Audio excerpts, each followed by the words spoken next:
A significant shift is occurring in the travel habits of Canadian tourists, with a staggering 90% canceling their trips to the United States. Travel, which was once primarily about leisure and exploration, has now taken on a political dimension. In what appears to be a widespread boycott, Canadian tourists are refraining from visiting the United States. Traditionally, millions of Canadians cross the border every year, traveling to destinations ranging from Florida to New York and contributing billions of dollars to the American tourism industry. However, this pattern has changed drastically this year. The impact of this shift is being felt strongly in regions that typically rely on Canadian tourists.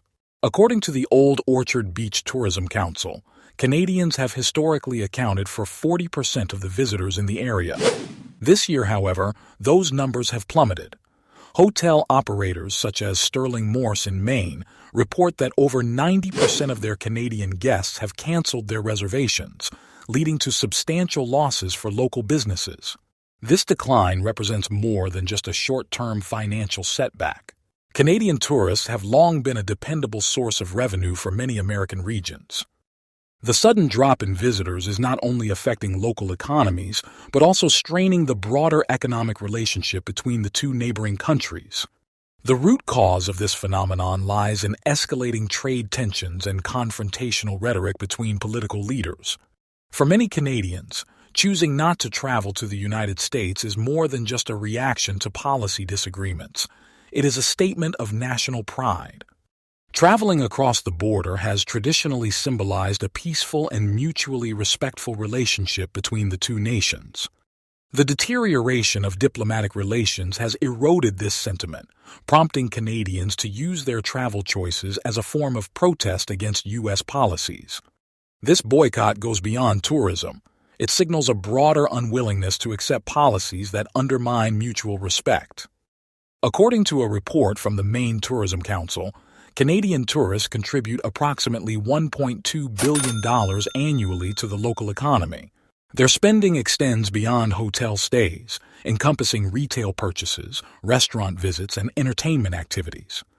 The absence of this revenue could force numerous businesses to scale down operations or even shut down during the peak tourist season. The repercussions of this trend are not limited to the tourism sector.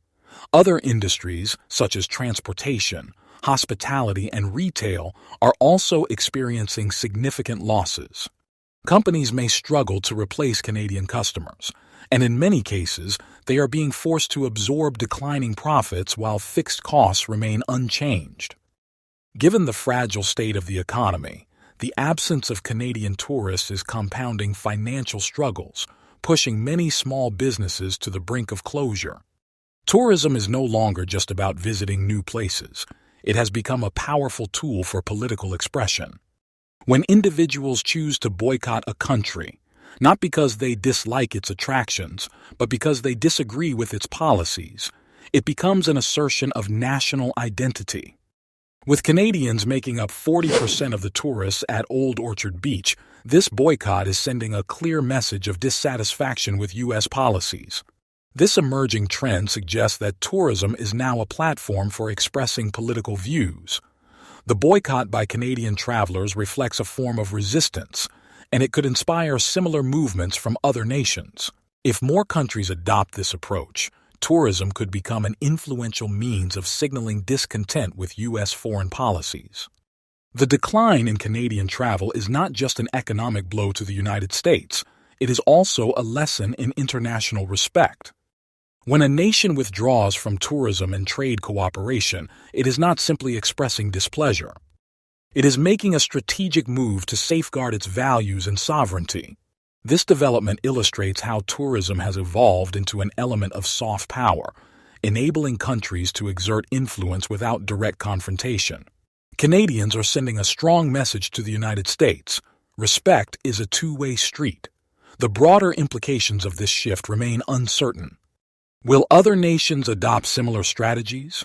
Could tourism boycotts become a standard response to policies perceived as unjust?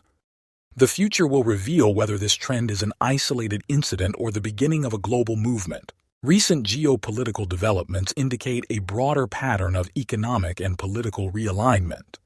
In 2024, Tesla experienced a 14% drop in its market share in Norway, a country known for its advanced electric vehicle market. Simultaneously, the European Union warned of strong countermeasures against new American tax policies. In an unexpected move, Canada began sourcing military equipment from European manufacturers instead of the United States. The shifting dynamics between the United States, Canada, and Europe are becoming increasingly apparent.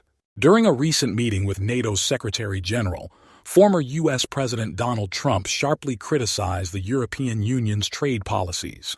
He expressed frustration over the EU's reluctance to import American agricultural products and automobiles, while the U.S. continues to accept millions of European-made cars. Given that trade between the U.S. and the EU exceeds $1.2 trillion annually, these tensions are significant. The European Union has historically maintained trade barriers against American agricultural and automotive products, while the United States remains relatively open to European imports. Trump has highlighted what he sees as the EU's unfair tax deals with American corporations like Apple, framing it as a financial battle. His threats of additional tariffs have further strained relations with economic powerhouses such as Germany and France. Meanwhile, Tesla, once a symbol of American innovation, is facing severe backlash from European consumers and investors. In Denmark, an academic pension fund divested all of its Tesla shares, citing labor disputes, governance issues, and controversial political statements made by Elon Musk. The fund withdrew 400 million kroner after Tesla refused to negotiate labor agreements in Sweden, triggering widespread strikes. These strikes have disrupted Tesla's operations, as service centers and transport hubs refuse to handle Tesla vehicles. Musk's vocal support for far-right political parties in Europe has further damaged Tesla's reputation.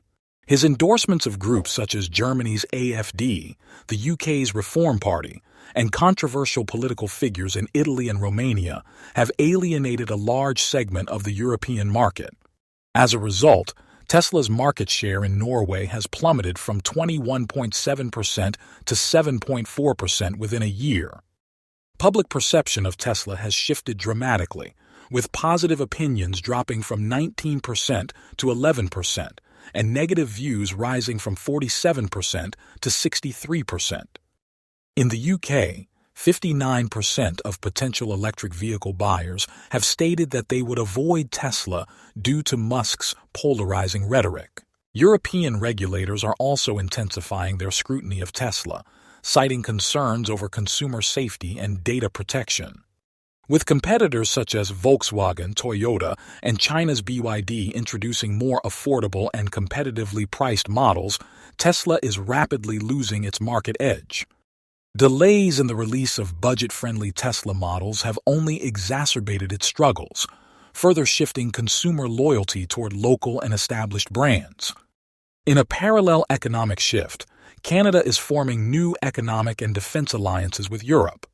Foreign Minister Melanie Joly has confirmed that Canada is finalizing agreements to purchase European military equipment, including Sweden's Saab Gripen jets. This move is aimed at reducing Canada's dependence on American defense suppliers in light of uncertain U.S. trade policies. The Comprehensive Economic and Trade Agreement, CETA, between Canada and the European Union has led to a 60% increase in trade since 2017. Canada is actively seeking to diversify its trade relationships, reducing its reliance on the United States, which currently accounts for 75% of its exports. In addition to strengthening its partnerships with Europe, Canada is expanding collaborations in research, technology, and sustainable energy, signaling a strategic pivot away from its traditional economic ties with the U.S. As the United States imposes new tariffs, European Commission President Ursula von der Leyen has made it clear that the EU will retaliate against what it perceives as unfair trade practices. Potential countermeasures include tariffs targeting products from U.S. states that support Washington's policies. European leaders are also exploring deeper economic cooperation with allies such as Canada, Japan, and South Korea to counterbalance U.S. protectionism. These developments raise important questions about the future of global economic relationships. Are these shifts the beginning of a major realignment that could diminish America's role in international trade? With over $700 billion in trade and thousands of jobs at stake, the growing economic divide between Canada, the U.S., and Europe could fundamentally reshape global commerce. The once unshakable economic bond between Canada and the United States now faces unprecedented strain, driven by a deepening sense of mistrust and shifting alliances. I have shared my opinion, but what do you think? Leave your comment, give it a like, and subscribe to the channel. Thank you for watching. See you soon.